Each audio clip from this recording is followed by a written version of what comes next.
শরীফ ওসমান হাদির যে কবরটি রয়েছে সেখানে কিন্তু সাধারণ মানুষ কিন্তু এসে দেখে কিন্তু এখানে ভিড় জমাচ্ছে এবং হাদির জন্য কিন্তু দোয়া প্রার্থনা করছে। ওই সময় তো আরে পুলিশ দিলে একটা গাড়ি দিলে অনেক এরকম মারতে পারতো।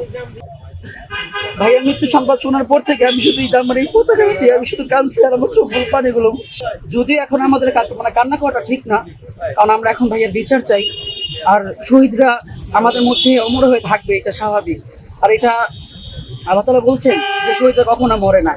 আর ওসমান হাদি ভাই তিনি তো একা সংসদে যাইতে চাইছিলেন, কিন্তু আমাদের সবাইকে নিয়েই তিনি গিয়েছেন। তো যাই হোক, ভাইয়ার রুহের জন্য মাগফিরাত কামনা করছি।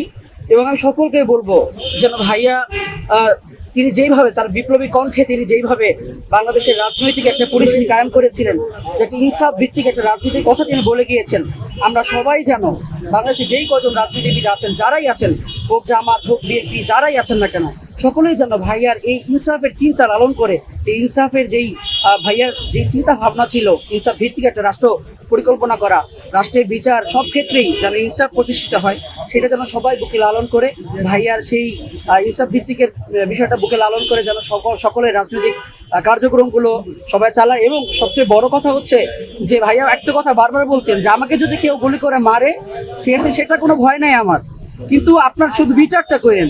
যদি বিচারটা আপনারা না করেন তাহলে আরো এই খুনিরা তারা হচ্ছে কি আরো খুন করার সুযোগটা পাবে। শুধু বিচারটা চাই ভাইয়া, আর কিছু এখন বলার নাই। এখন তোমরা দেখো আমার কি তোমরা বেশি দেখো। ওই সময় তো আরে পুলিশ দিলে একটা গাড়ি দিলে অনেক এরকম মারতে পারতো। তবে একটু সেইতে থাকে আর মৃত্যুর পর গাড়ি দাও, বাড়ি দাও, এটা করো সেটা করো, পুলিশ পাহারা দাও, কবর দ্বারা করে যাইতে দাও না,